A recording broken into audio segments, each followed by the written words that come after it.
इस कहानी का एक वर्जन यह भी है जहां आप चेंजलॉग पढ़ते हैं, सिर हिलाते हैं और आगे बढ़ जाते हैं। यह वह वर्जन नहीं है। ओपनक्लो अप्रैल 8, 2026 आज आया है, और जो कुछ भी आसानी से एक रूटीन अपडेट माना जा सकता था, उसके नीचे एक रिलीज है जो वास्तव में सिस्टम के काम करने के तरीके को बदलती है, ऐसे तरीकों से जिन्हें ऑपरेटर्स, डेवलपर्स और स्केल पर एजेंट्स चलाने वाले हर किसी को तुरंत महसूस होगा। ओपनक्लो डेली में आपका स्वागत है। मैं नौबा हूँ। और मैं एलॉय हूं, और यह ओपनक्लॉ डेली है। आज 8 अप्रैल 2026 है, और हमारे सामने एक वास्तव में भारी एपिसोड है। ओपनक्लॉ अप्रैल 8, 2026 रिलीज हमारी मुख्य कहानी है, और हम इसे ठीक से करेंगे क्योंकि यह इसके लायक है। एक नया इन्फ्रेंस CLI है जो मॉडल्स के साथ बातचीत के तरीके को बदलता है। एक मीडिया जनरेशन फॉलबैक सिस्टम है जो विफलताओं की एक पूरी श्रेणी को खत्म करता है। एक सेशंस UI है जो अंततः ऑपरेटर्स को कॉन्टेक्स्ट कंपैक्शन पर असली कंट्रोल देता है, और मेमोरी और विकी स्टैक की पूरी बहाली है जिसका बहुत से लोग इंतजार कर रहे थे। फिर हम प्रोजेक्ट ग्लासविन के बारे में बात करेंगे, एंथ्रोपिक का अमेज़न, एप्पल, माइक्रोसॉफ्ट, एनवीडिया और एक रोस्टर के साथ नए सिरे से घोषित गठबंधन जो क्रिटिकल इंफ्रास्ट्रक्चर के वोज हू की तरह पड़ता है। सब कुछ एक फ्रंटियर मॉडल के इर्द गिर्द व्यवस्थित जो जीरो डे वल्नरेबिलिटीज को उस गति से ढूंढता है जो असली मानव सिक्योरिटी रिसर्चर्स मैच नहीं कर सकते। हम मेगाट्रेन को देखेंगे जिसने एक सिंगल GPU पर 100 अरब पैरामीटर मॉडल ट्रेन करने का तरीका खोज निकाला। हम सबूतों के बारे में बात करेंगे कि आपका AI राइटिंग टूल शायद सस्ते डिस्गाइज में एक क्लॉथ क्लोन हो। और हम कुछ वास्तव में मजेदार के साथ बंद करेंगे, एक LLM जिसने 1970 के दशक के 8-बिट कंप्यूटर पर शूट 'एम अप खेलना सीखा, सिर्फ गेम स्टेट के टेक्स्ट डिस्क्रिप्शन का उपयोग करके। नौवा, चलो रिलीज से शुरू करते हैं क्योंकि बहुत कुछ है। सच में है, और मैं सही संदर्भ सेट करना चाहता हूँ इससे पहले कि हम गोते लगाएं, क्योंकि मुझे लगता है कि चेंजलॉग को स्किम करने की प्रवृत्ति है और यहाँ यह गलती होगी। ओपनक्लॉ कुछ समय से कुछ बनाने की दिशा में काम कर रहा है, और यह रिलीज उस बिंदु की तरह लगता है जहां विभिन्न सबसिस्टम जो कुछ हद तक स्वतंत्र रूप से विकसित हो रहे थे, अंततः एक सुसंगत पूर्ण में जुड़ जाते हैं। हम प्रमुख एडिशन को एक एक करके देखेंगे और व्यवहार में वे वास्तव में क्या मायने रखते हैं, सिर्फ यह नहीं कि वे क्या करते हैं। पहला और शायद सबसे महत्वपूर्ण एडिशन नया इन्फो हब CLI है। कमांड है ओपनक्लो इन्फो हब, और इसे model tasks, media generation, web search और एम्बेडिंग में प्रोवाइडर बैक्ड इन्फ्रेंस के लिए एक फर्स्ट क्लास इंटरफेस के रूप में वर्णित किया जा रहा है। मुझे इसे वास्तव में आपके लिए व्यवहार में क्या मतलब है उसमें अनुवाद करने दें। अगर आप कुछ समय से ओपनक्लॉ के साथ काम कर रहे हैं, तो आपने शायद वर्कफ्लोज का एक सेट इकट्ठा किया है जहां आप विभिन्न टास्क्स के लिए विभिन्न प्रोवाइडर्स का उपयोग कर रहे हैं। शायद आप कोड जनरेशन के लिए एक मॉडल और क्रिएटिव राइटिंग के लिए दूसरा उपयोग करते हैं। शायद आप इमेज जनरेशन के लिए एक प्रोवाइडर और स्पीच के लिए दूसरा उपयोग करते हैं। चुनौती हमेशा यह रही है कि उनमें से प्रत्येक प्रोवाइडर की अपनी ऑथेंटिकेशन सेटअप है, अपनी रेट लिमिट्स हैं, एरर हैंडलिंग का अपना तरीका है और अपना कॉन्फ़िगरेशन है। कई प्रोवाइडर्स में एक ही एजेंट वर्कफ्लो में सब कुछ प्रबंधित करना वास्तव में दर्दनाक था। लोग रैपर स्क्रिप्ट लिख रहे थे, कई कॉन्फ़िग फाइलें बनाए रख रहे थे और अपना खुद का फॉलबैक लॉजिक बना रहे थे। जो इन्फो हब करता है वह यह बन जाता है कि यूनिफाइड लेयर। आप बताते हैं कि आप क्या चाहते हैं, एक मॉडल टास्क, एक मीडिया जनरेशन जॉब, एक वेब सर्च, एक एम्बेडिंग, और हब इसे सही प्रोवाइडर पर रूट करता है, ऑथेंटिकेशन संभालता है, एरर कंडीशन संभालता है और एक स्ट्रक्चर्ड रिजल्ट रिटर्न करता है। अगर एक प्रोवाइडर डाउन है या रेट लिमिटेड है, तो यह आपके कॉन्फ़िगर्ड फॉलबैक पर रूट करता है। अगर आपको लागत या क्षमता कारणों से प्रोवाइडर बदलने की ज़रूरत है, तो आप हब स्तर पर कॉन्फ़िगर करते हैं और बाकी आपका वर्कफ्लो वैसा ही रहता है। यह पॉइंट सॉल्यूशन के संग्रह को प्रबंधित करने और एक इन्फरेंस एब्स्ट्रैक्शन लेयर रखने के बीच का अंतर है, जिसके बारे में आप वास्तव में सोच सकते हैं। और इन्फर हब सिर्फ रिक्वेस्ट्स को रूट नहीं कर रहा, यह इंटेलिजेंट रूटिंग कर रहा है। यह प्रोवाइडर क्षमताओं को समझता है। यह पैरामीटर्स को फिर से मैप कर सकता है जो एक दिए गए प्रोवाइडर वास्तव में सपोर्ट करता है, और प्रोवाइडर स्विचेस भर में आपके इरादे को प्रिजर्व करता है। अगर आप एक वर्टिकल वीडियो मांगते हैं और आपका प्राइमरी प्रोवाइडर सिर्फ हॉरिजॉन्टल सपोर्ट करता है, तो हब एक प्रोवाइडर खोजेगा जो वर्टिकल सपोर्ट करता है और रिक्वेस्ट को उचित रूप से एडजस्ट करेगा। यह एक छोटी सी बात लगती है, लेकिन यह निराशाजनक विफलताओं की एक पूरी श्रेणी को खत्म करती है, जहां रिक्वेस्ट तकनीकी रूप से सही है, लेकिन प्रोवाइडर बस इसे नहीं कर सकता। दूसरा प्रमुख एडिशन, जो संबंधित है और उसी फिलॉसफी पर बनाता है, मीडिया जनरेशन ऑटोफॉलबैक सिस्टम है। यह इमेज, म्यूजिक और वीडियो जनरेशन पर लागू होता है। अगर आपके पास इनमें से किसी भी मॉडलिटी के लिए कई ऑथबैक्ड प्रोवाइडर्स कॉन्फ़िगर्ड हैं, तो ओपनक्लो अब अगर आपका पहला विकल्प डाउन है, रेट लिमिटेड है या आपके द्वारा अनुरोध की गई विशिष्ट क्षमता सपोर्ट नहीं करता है, तो स्वचालित रूप से अगले उपलब्ध प्रोवाइडर पर रूट करेगा।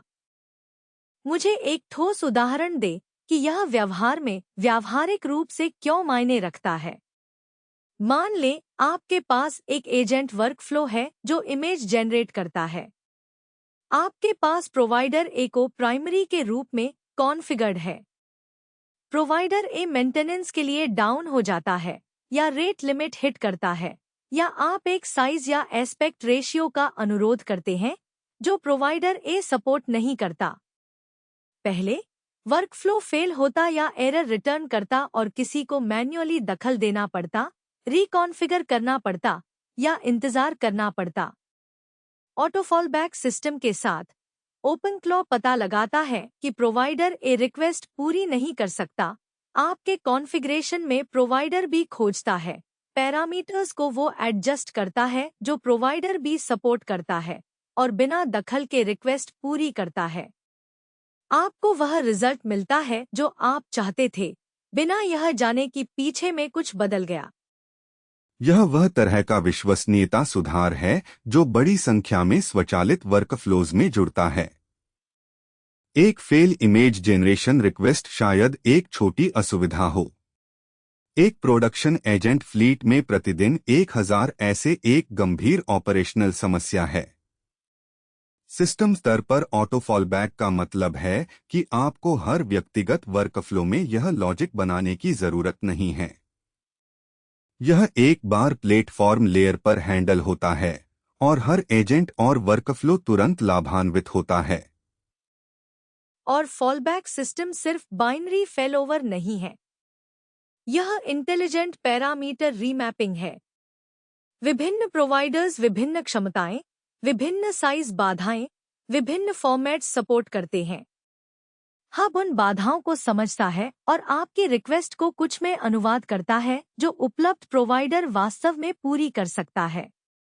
तो अगर आप एक 60 सेकंड वीडियो का अनुरोध करते हैं और आपका प्राइमरी सिर्फ 30 सेकंड तक सपोर्ट करता है, तो यह एक प्रोवाइडर खोजेगा जो 60 सेकंड कर सकता है और वहां रूट करेगा। अगर आप एक विशिष्ट एस्पेक्ट रेशियो का अनुरोध करते हैं और फॉलबैक प्रोवाइडर अपनी क्षमताओं के लिए अलग टर्मिनोलॉजी का उपयोग करता है, तो यह उसे सही तरीके से मैप करता है। लक्ष्य यह है कि आपकी जो रिक्वेस्ट है वही रिक्वेस्ट पूरी हो, न कि एक डिग्रेडेड वर्जन जो भी उपलब्ध है उसकी बाधाओं के अनुसार हो। तीसरा प्रमुख एडिशन जिस पर मैं ध्यान केंद्रित करना चाहता हूं, वह सेशंस यूआई ब्रांच और रिस्टोर फंक्शनैलिटी है। यह उन सभी के लिए बहुत मायने रखता है जो लंबे एजेंट सेशन चलाते हैं और जो लोग इसके लिए पूछ रहे थे वे काफी समय से पूछ रहे थे। यह समस्या है जो यह हल करती है। जब आप एक एजेंट सेशन को लंबे समय तक चलाते हैं, ओपनक्लॉ कॉन्टेक्स्ट कंपैक्शन करता है। यह कॉन्टेक्स्ट उपयोग को प्रबंधनीय रखने के लिए कन्वर्सेशन हिस्ट्री को कंप्रेस और सारांशित करता है। वह प्रक्रिया आवश्यक है लेकिन इसकी एक लागत है। आप मूल कन्वर्सेशन की कुछ विशिष्टता खो देते हैं। अगर कंपैक्शन एल्गोरिदम ने कुछ गलत तरीके से सारांशित किया या अगर आपको 3 घंटे बाद एहसास होता है कि आपको पहले के कॉन्टेक्स्ट से कुछ चाहिए था जो दूर हो गया था, तो आपके पास कोई विकल्प नहीं था। आप वापस नहीं जा सकते थे। सारांशन लॉसी और अपरिवर्तनीय था। जो नया ब्रांच और रिस्टोर सिस्टम करता है वह कंपैक्शन से पहले पर्सिस्टेड चेकपॉइंट्स बनाता है। सिस्टम सेशन स्टेट को एक नॉलन गुड पॉइंट पर स्नैपशॉट करता है और ऑपरेटर्स सेशंस यूआई का उपयोग करके उन चेकपॉइंट्स की जांच कर सकते हैं और जरूरत पड़ने पर प्री कंपैक्शन स्टेट पर रोलबैक कर सकते हैं। यह ऑटोसेव के साथ दस्तावेज संपादित करने और उस दस्तावेज को संपादित करने के बीच का अंतर है, जहां हर सेव पिछले वर्जन को ओवरराइट करती है। अब आपके सेशन कॉन्टेक्स्ट के लिए वर्जन हिस्ट्री है। और रिस्टोरेशन सिर्फ एक रोलबैक नहीं है, यह एक उचित रिस्टोरेशन है जिससे आप ब्रांच कर सकते हैं। आप एक पूर्व स्थिति पर रिस्टोर कर सकते हैं और वहां से जारी रख सकते हैं, या आप उस चेक पॉइंट का उपयोग एक ब्रांच पॉइंट के रूप में कर सकते हैं, मूल थ्रेड खोए बिना एक अलग दिशा का पता लगाने के लिए। जटिल एजेंट वर्कफ्लोज चलाने वाले ऑपरेटर्स के लिए जहां आप वैकल्पिक दृष्टिकोणों का पता लगाना चाहते हैं बिना उनके लिए प्रतिबद्ध हुए, यह एक वास्तविक क्षमता सुधार है। चौथा प्रमुख एडिशन मेमोरी और विकी स्टैक की बहाली है। यह कुछ समय के लिए कोडबेस में आता जाता रहा है। इसके कुछ वर्जन अधूरे थे या गायब कंपोनेंट्स थे और अब यह पूर्ण फीचर सेट के साथ पूरी तरह बहाल है। मुझे बताएं कि वास्तव में इसका क्या मतलब है। मेमोरी और विकी स्टैक ओपनक्लॉ का पर्सिस्टेंट एजेंट मेमोरी के लिए सिस्टम है। यह उस अंतर के बारे में है जो एक एजेंट के बीच है जो हर कन्वर्सेशन को ताज़ा शुरू करता है बिना पिछले इंटरैक्शन के ज्ञान के, और एक एजेंट जिसकी एक लॉन्ग टर्म मेमोरी है जिसे वह क्वेरी, अपडेट और उसके बारे में तर्क कर सकता है। स्टैक में एक प्लगइन, एक CLI, सिंक और क्वेरी और apply tooling, memory host integration, structured claim और evidence fields, compiled digest retrieval, claim health linting, contradiction clustering, staleness dashboards और फ्रेशनेस वेटेड सर्च शामिल हैं। मुझे उनमें से कुछ को अनपैक करने दे क्योंकि वे प्रत्येक एक वास्तविक क्षमता का प्रतिनिधित्व करते हैं। स्ट्रक्चर्ड क्लेम और एविडेंस फील्ड्स का मतलब है कि जब एजेंट एक मेमोरी स्टोर करता है तो वह उन्हें क्लेम्स, तथ्यात्मक दावों और उन दावों का समर्थन करने वाले एविडेंस के साथ टैग कर सकता है। यह मेमोरी सिस्टम को सिर्फ एक स्टोरेज लेयर नहीं बनाता बल्कि एक नॉलेज ग्राफ बनाता है। आप एक्स के बारे में मुझे क्या पता है और इसके लिए एविडेंस क्या है जैसे सवाल पूछ सकते हैं। क्लेम हेल्थ लिंटिंग तब वैलिडेट करती है कि आपकी मेमोरी में दावे आंतरिक रूप से सुसंगत हैं, और कॉन्ट्रडिक्शन क्लस्टरिंग उन दावों को समूहित करती है जो एक दूसरे के साथ संघर्ष करते हैं, ताकि आप असंगतताओं को सामने ला सकें और हल कर सकें।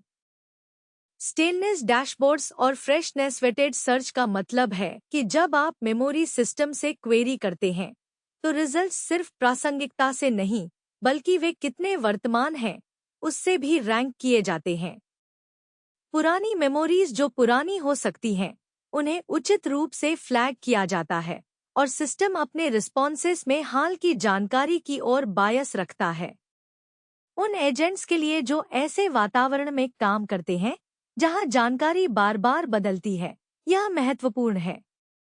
और पूरे स्टैक की बहाली का मतलब है कि ये सभी कंपोनेंट्स एक इंटीग्रेटेड सिस्टम के रूप में एक साथ काम करते हैं, वर्कअराउंड्स की आवश्यकता वाले आंशिक इम्प्लीमेंटेशन के बजाय। अगर आप ओपन क्लॉ को एक एजेंट मेमोरी सिस्टम के रूप में चला रहे हैं और गायब टुकड़ों के आसपास काम कर रहे हैं, तो यह रिलीज आपके वर्कफ्लो को नेटिव इम्प्लीमेंटेशन के खिलाफ फिर से टेस्ट करने लायक है। वर्कअराउंड और नेटिव सिस्टम के बीच का अंतर शायद महत्वपूर्ण था। पांचवा प्रमुख एडिशन नया वेबहुक इंग्रेस प्लगइन है। यह कोड फुटप्रिंट में एक छोटा एडिशन है, लेकिन यह एक वास्तविक गैप को संबोधित करता है जिसके साथ बहुत से ऑपरेटर्स मैन्युअली काम कर रहे थे। External automation systems, CI pipelines, monitoring tools, scheduled jobs, third party services से वेबहुक्स के पास हमेशा ओपनक्लॉ वर्कफ्लोज के साथ इंटीग्रेट करने में चुनौती रही है। आप उन्हें ट्रिगर कर सकते थे, लेकिन इंटीग्रेशन आमतौर पर भंगुर था या कस्टम कोड की आवश्यकता थी। वेबहुक इंग्रेस प्लगइन ओपनक्लॉ में पररूट शेयर्ड सीक्रेट एंडपॉइंट्स जोड़ता है। एक्सटर्नल सिस्टम अब एक शेयर्ड सीक्रेट के साथ ऑथेंटिकेट कर सकते हैं और सीधे बाउंड टास्क फ्लोज को ट्रिगर कर सकते हैं। इसका मतलब है कि आपकी सीआई पाइपलाइन एक वेबहुक को कॉल कर सकती है, सुरक्षित रूप से ऑथेंटिकेट कर सकती है और बिना आपके एक कस्टम इंटीग्रेशन लेयर बनाए एक विशिष्ट ओपनक्लॉ वर्कफ्लो को ट्रिगर कर सकती है। प्लगइन रूटिंग, ऑथेंटिकेशन और वर्कफ्लो बाइंडिंग संभालता है। जो संगठन मौजूदा ऑटोमेशन इंफ्रास्ट्रक्चर में ओपनक्लॉ को इंटीग्रेट कर रहे हैं, उनके लिए यह एक सार्थक जटिलता का स्रोत हटाता है। छठा addition pluggable compaction provider registry है। कंपैक्शन लंबी कन्वर्सेशन हिस्ट्री को सारांशित और कंप्रेस करने की प्रक्रिया ताकि कॉन्टेक्स्ट लिमिट्स के भीतर रहें। पारंपरिक रूप से बिल्ट इन एलएलएम सारांशन पाइपलाइन का उपयोग करता रहा है। यह बदलाव आपको इसे agents.defaults.compaction.provider के माध्यम से पूरी तरह से कॉन्फ़िगर करके एक अलग मॉडल या सर्विस से बदलने देता है। व्यावहारिक निहितार्थ यह है कि अगर आप चाहते हैं कि आपका कंपैक्शन एक तेज, सस्ते मॉडल द्वारा संभाला जाए जिसे आपकी कन्वर्सेशन का पूरा कॉन्टेक्स्ट नहीं चाहिए, तो आप अब इसे कॉन्फ़िगर कर सकते हैं। अगर कॉन्फ़िगर्ड प्रोवाइडर फेल होता है तो सिस्टम बिल्ट इन एलएलएम सारांशन पर फॉलबैक करता है, इसलिए आप विश्वसनीयता नहीं खोते। लेकिन उन प्रोडक्शन डिप्लॉयमेंट्स के लिए जहां आप हजारों सेशन चला रहे हैं और कंपैक्शन लगातार हो रहा है, उस ट्रैफिक को एक टास्क के लिए ऑप्टिमाइज्ड मॉडल पर रूट करने में सक्षम होना, बजाय सबसे क्षमाशाली मॉडल के, लागत और विलंबता के लिए बहुत मायने रख सकता है। और सिस्टम प्रॉम्प्ट ओवरराइड फीचर भी उल्लेख के लायक है। agents.defaults.system prompt override ऑपरेटर्स को बेस कॉन्फ़िगरेशन को स्थायी रूप से संशोधित किए बिना नियंत्रित प्रॉम्प्ट प्रयोग चलाने देता है। आप एक ही एजेंट कॉन्फ़िगरेशन के खिलाफ विभिन्न सिस्टम प्रॉम्प्ट्स टेस्ट कर सकते हैं और रिजल्ट्स की तुलना कर सकते हैं। हार्टबीट प्रॉम्प्ट कंट्रोल्स संबंधित हैं। वे आपको हार्टबीट रनटाइम व्यवहार को सेशन जागरूकता बनाए रखने के उपयोगी उद्देश्य के लिए सक्षम रखने देते हैं, बिना हर एक टर्न में पूर्ण हार्टबीट इंस्ट्रक्शन सेट इंजेक्ट किए। यह वास्तविक प्रॉम्प्ट्स को साफ और अधिक केंद्रित रखता है, जो टोकन उपयोग और मॉडल के रिस्पॉन्सेस की गुणवत्ता के लिए मायने रखता है। मुझे अन्य उल्लेखनीय एडिशंस और बदलावों के माध्यम से एक त्वरित रनथ्रू करने दें, क्योंकि कई हैं जो विशिष्ट संदर्भों में मायने रखते हैं। गूगल जेमा 4 अब नेटिव रूप से सपोर्टेड है। इससे भी अधिक महत्वपूर्ण, गूगल फॉलबैक रिजॉल्यूशन ठीक है। नेटिव गूगल जेमा रूट्स सही तरीके से काम करते हैं, जो कि एक पूर्व वर्जन में वे पूरी तरह नहीं कर रहे थे। अगर आप जेमा 4 का उपयोग कर रहे हैं और अप्रत्याशित रूटिंग व्यवहार देख रहे हैं, तो इस रिलीज के खिलाफ इसे टेस्ट करें। जेमा थिंकिंग सेमांटिक्स भी प्रिजर्व्ड है। अगर आप जेमा 4 को थिंकिंग डिसेबल के साथ उपयोग करना चाहते हैं, स्पष्ट थिंकिंग ऑफ सेमांटिक्स के साथ, तो वह कंपैटिबिलिटी रैपर में सही तरीके से काम करता है। तो आपको जब चाहिए रीजनिंग क्षमता मिलती है और जब नहीं चाहिए आप इसे डिसेबल कर सकते हैं। क्लॉड CLI अब पसंदीदा लोकल एंथ्रोपिक पथ के रूप में बहाल है। यह onboarding, model authentication guidance, doctor flows और डॉकर क्लॉड CLI लाइव लेन को प्रभावित करता है।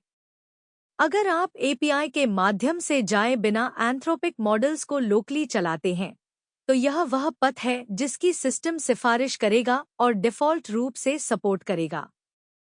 ओलामा विजन मॉडल अब नेटिव रूप से इमेज अटैचमेंट्स स्वीकार करते हैं। विजन क्षमता API शो रिस्पॉन्स से डिटेक्ट होती है और सिस्टम उन मॉडल्स पर ऑटोमैटिकली इमेज इनपुट सेट करता है जो इसे सपोर्ट करते हैं। कोई वर्कअराउंड्स की आवश्यकता नहीं, बस इमेज अटैच करें और यह काम करता है।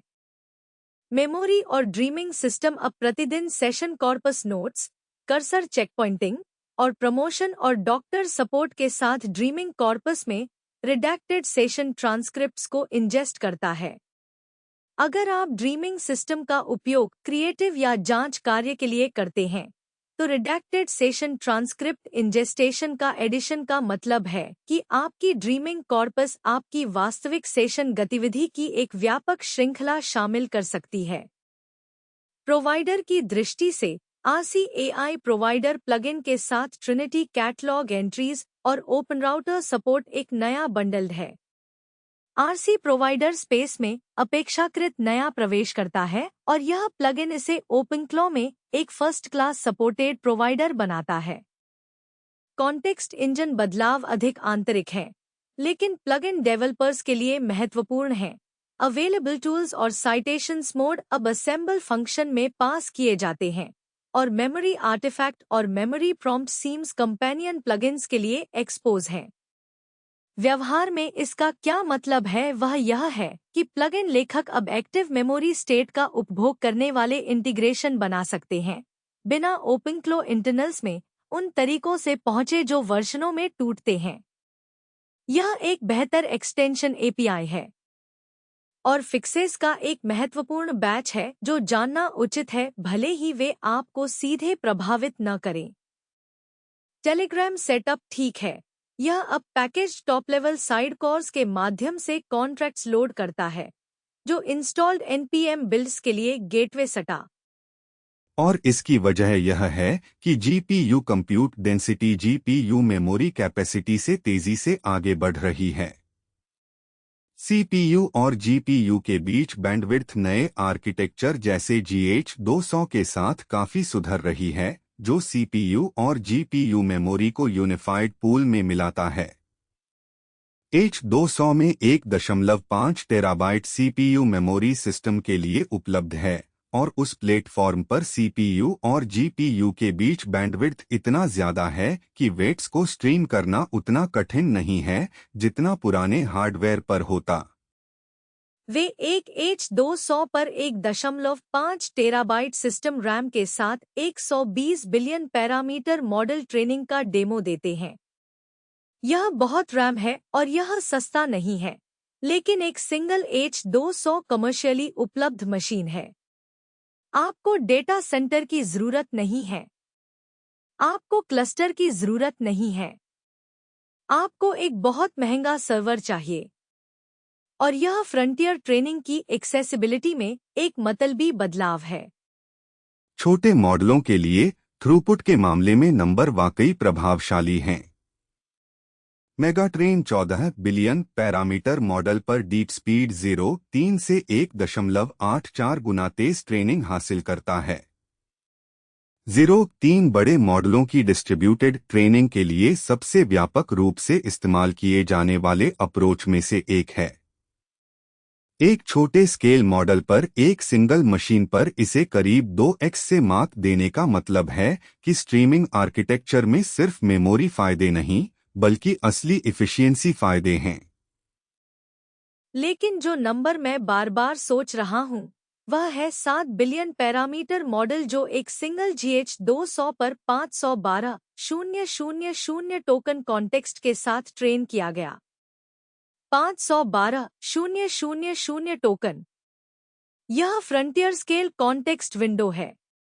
Gemini 1.5 pro 1 million token context window के साथ लॉन्च हुआ था और इसे एक लैंडमार्क उपलब्धि माना गया था। मेगाट्रेन यह दिखा रहा है कि आप आधा मिलियन टोकन कॉन्टेक्स्ट के साथ एक मॉडल ट्रेन कर सकते हैं, एक चिप पर। एक GH200। कोई क्लस्टर नहीं, कोई इन्फिनीबैंड नेटवर्किंग नहीं, कोई स्पेशल इंटरकनेक्ट नहीं, एक चिप। इसका मतलब फ्रंटियर रिसर्च कैपेबिलिटी का एक महत्वपूर्ण डेमोक्रेटाइजेशन है। एक यूनिवर्सिटी लैब, एक इंडिपेंडेंट रिसर्चर, एक छोटी कंपनी, वे अब एक्सपेरिमेंट्स चला सकते हैं जिन्हें पहले H100 क्लस्टर की जरूरत होती थी। इस तरह की ट्रेनिंग की कॉस्ट कर्व बदल रही है। यह फ्री नहीं है और यह ट्रिवियल नहीं है, लेकिन रिसर्च बजट पर आप क्या कर सकते हैं और मेजर लैब में आप क्या कर सकते हैं, उसका अंतर काफी छोटा हो रहा है। और इसके AI कैपेबिलिटी के कंसंट्रेशन पर भी निहितार्थ हैं। अगर बड़े मॉडलों की ट्रेनिंग प्रीमिस पर सस्ती हो जाती है बिना स्पेशलाइज्ड इंफ्रास्ट्रक्चर के, तो बड़ी लैब्स की जो मोट है वह जा नहीं गई, लेकिन यह सिकुड़ गई। एडवांटेज, आपके पास ट्रेनिंग इंफ्रास्ट्रक्चर है जिस तक किसी और की पहुंच नहीं, से बदलकर आपके पास बाकी सबसे ज्यादा ट्रेनिंग इंफ्रास्ट्रक्चर है, हो जाता है। ये अलग अलग कॉम्पिटिटिव पोजीशन है। paperarchive.org/ab/2604.05091 पर है। Weight streaming, CPU GPU boundary पर ग्रेडियंट कंप्यूटेशन और ऑप्टिमाइजर स्टेट मैनेजमेंट के तकनीकी विवरण नॉन ट्रिवियल हैं और पढ़ने लायक हैं अगर आप इस स्पेस में काम कर रहे हैं। स्टोरी 4। 178 AI मॉडलों का एक फिंगरप्रिंटिंग स्टडी कुछ ऐसा उजागर करता है जो उसके बाद से मेरे दिमाग में बैठा हुआ है जब मैंने पहली बार यह देखा था। रिसर्चर्स ने 9 डिस्टिंक्ट क्लोन क्लस्टर पाए, मॉडलों के समूह जो एक दूसरे के साथ 90% से ज्यादा स्टाइल सिमिलैरिटी दिखाते हैं, भले ही वे पूरी तरह से अलग ट्रेन किए गए हों। समान कंटेंट नहीं, आइडेंटिकल स्टाइल फिंगरप्रिंट्स। मॉडलों के 9 अलग अलग समूह जो इंडिपेंडेंट ट्रेनिंग रन से एक ही राइटिंग स्टाइल पर पहुंचे। हेडलाइनर है जेमिनी 2.5 फ्लैशलाइट, जो गूगल्स बजट मॉडल है, उनके फ्लैगशिप का lightweight low cost version. Study के मुताबिक जेमिनी 2.5 फ्लैशलाइट 78% स्टाइल सिमिलैरिटी के साथ क्लॉड 3 ओपस जैसा लिखता है और यह चलाना 185 गुना सस्ता है। मुझे बस उस नंबर पर थोड़ा रुकने दो। 185 गुना सस्ता। आप एक मॉडल पा सकते हैं जो एंथ्रोपिक जो कुछ बनाता है उसकी सबसे अच्छी चीज के 78% समान तरीके से लिखता है, फ्रैक्शनल कॉस्ट पर, गूगल से। रिसर्चर्स द्वारा प्रस्तावित 2 स्पष्टीकरण दोनों संभवतः किसी हद तक सच हैं और वे बहुत अलग निष्कर्षों की ओर ले जाते हैं। स्पष्टीकरण 1 है मॉडल कन्वर्जेंस। पर्याप्त स्केल और समान ट्रेनिंग अप्रोच दिए जाने पर इंडिपेंडेंट ट्रेनिंग रन स्वाभाविक रूप से एक ही पैटर्न में गिर जाते हैं। हर कोई समान प्री ट्रेनिंग डेटा का उपयोग कर रहा है, वही किताबें, वही कोड, वही आर्टिकल्स। हर कोई समान ह्यूमन फीडबैक सिग्नल का उपयोग कर रहा है, वही प्रेफरेंस डेटा सेट, वही रेटर्स, वही अच्छी लिखाई कैसी होती है, उसका वही नोशन। अगर हर कोई एक ही टारगेट की ओर ऑप्टिमाइज कर रहा है, तो वे अंततः एक ही बेसिन ऑफ अट्रैक्शन में पहुंच जाते हैं, पूरी तरह अलग स्टार्टिंग पॉइंट से भी। वह स्टाइल जिसे ह्यूमंस लगातार हेल्पफुल और ट्रस्टवर्थी रेट करते हैं, शायद उससे ज्यादा नैरो है जितना फील्ड ने माना। स्पष्टीकरण 2 यह है कि क्लॉड का स्टाइल एक स्ट्रांग RLHF अट्रैक्टर है। क्लॉड का कन्वर्सेशनल DNA बैलेंस्ड, थॉटफुल, उचित रूप से हेज्ड, रीडेबल, स्ट्रक्चर्ड, एक्सीडेंट नहीं है। यह एंथ्रोपिक द्वारा बहुत जानबूझकर बहुत महंगी ट्रेनिंग का नतीजा है।